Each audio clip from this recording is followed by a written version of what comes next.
Nagiginisang sayote lang ako. So, ito na. Naggisa ako ng bawang sibuyas, bell pepper, giniling, patis, paminta.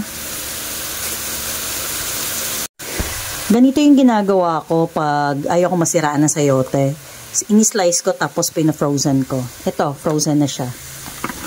Yan. Naghalo ang init at lamig. Backlash! Bakit pina-frozen ko? Kasi thrice or twice a month lang ako namamalengke. Wala lang, tinatamad lang ako. Talaga namimili na ako ng pangmaramihan para save na rin sa diba? Bultuhan na kasi ako pag namamalengke.